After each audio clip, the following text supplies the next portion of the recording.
What's up, y'all? Y'all know who it is. Your boy JP, the install guy, coming to y'all with another Q&A where I take one of you guys' comments and give you a visual answer. That way, not only will it help you, but hopefully it helps somebody else.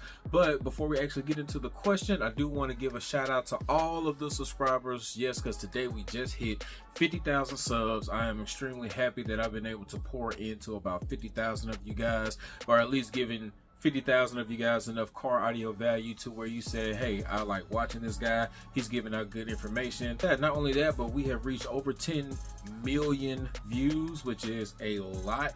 Never thought we'd reach this level, and we ain't going nowhere but up, baby. So I really do appreciate it. If this is your first time tuning in to the channel, I want to give you guys a welcome. Hope that you stick around, because if you like car audio tutorials, reviews, Q&As, anything car audio install related, that's what this channel is about. And from time to time, I like to share my car audio knowledge, so whether you're a beginner or advanced, this channel is for you. So the question that we actually have today is from the how to choose the right amplifier video. I will actually link that video for you guys. But the question is, would you go with the 1500 BDCP or a T1000 BDCP with two Q class L78s, 500 watts RMS? For those who don't know what that person's talking about, they're trying to find the right amplifier for the right subs that they want to have inside their car. The L78, the Q Class 8, has 500 watts RMS, and he wants to get two of those, and they want to make sure that either the T1000 or the T1500 is going to be the right amp for that application. Now, the T1000 BDCP and the 1500, I'm pretty sure he's talking about some Rockford amps. Those are their more higher end amplifiers, and they put out tremendous power. But I think I want to take this time to talk to you guys about RMS versus max to answer this question. So what exactly does RMS stand for? RMS stands for root mean squared, but it's also just a term that we actually use when we're talking about the continuous power that a speaker or a sub can handle, or the continuous power that a radio or aftermarket amplifier can provide.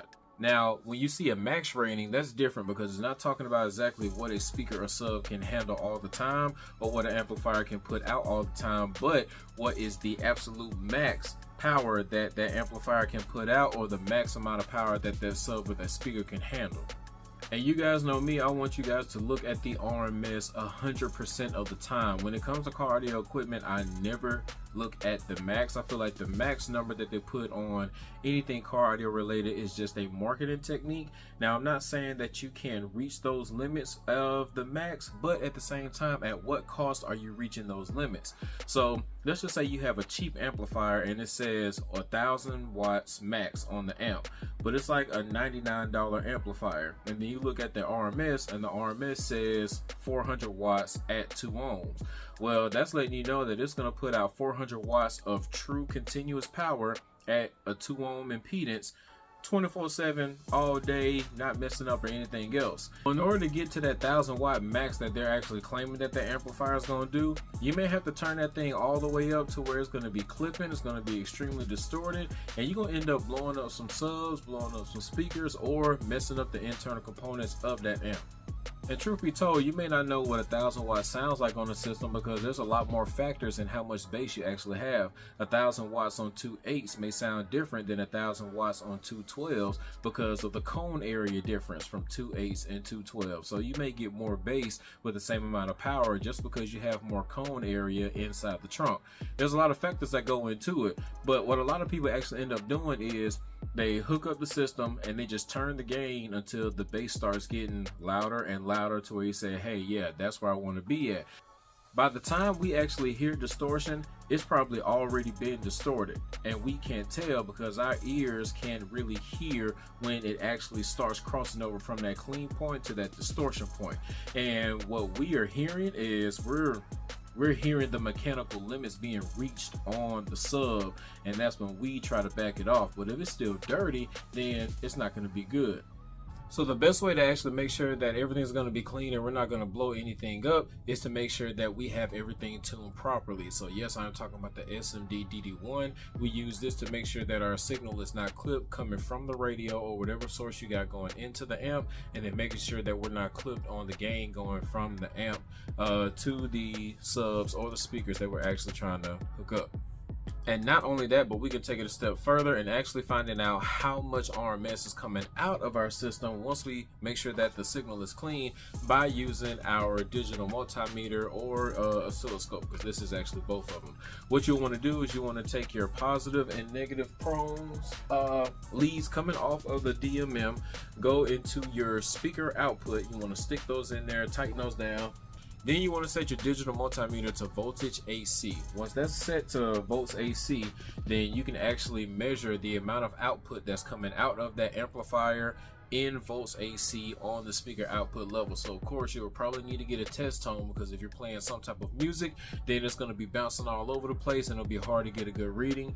Now we're going to talk about a little math right now, and I don't want to lose anybody, so I'm going to try to say this as clear as possible, but I might end up just making a whole nother video on this altogether, just so I can keep this short, sweet, straight to the point, but I can kind of give you guys a secondary resource after this. So in Ohm's law, it states that E equals the square root of P times R. So E equals voltage, P is going to be power or wattage, and that's going to be the number, that how many watts we want to output from the amp, and R is going to stand for resistance. Let's just say you got those two kicker Q class 8s and they're dual 4s. We can wire two dual 4s to a 1 ohm load. If those dual 4s are 500 RMS each, when we wire that down to a 1 ohm load, then we're going to want to get 1,000 watts RMS towards that application at 1 ohm. So our resistance is going to be 1, because we just got done wiring those subs down to a 1 ohm load. The amount of power that we want to have towards the application is going to be 1,000. So we need to know what's going to be the voltage, right? So we want to take that 1,000 times 1, that's going to be 1,000. Then we want to take the square root of 1,000, and the voltage that we're going to be looking for, the AC volts that we're looking for on our digital multimeter, is going to be 31.623. So what we're going to do is we're going to make sure that our amp we have clean signal coming into the amp, clean signal going out of the amp, and then we're going to use that same test tone to put into the speaker terminals, and we're going to look at our digital multimeter and we're going to tune that dial and make sure that we're getting 31.623 on voltage AC on the actual digital multimeter.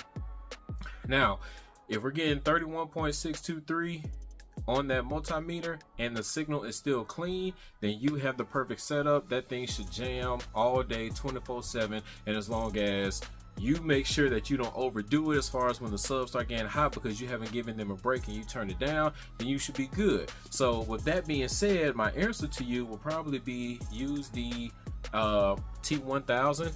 That T1000 is still a powerful amp. I believe it does more than 1,000 watts RMS. So that last little bit of information that I gave you, make sure you take kind of heed to that.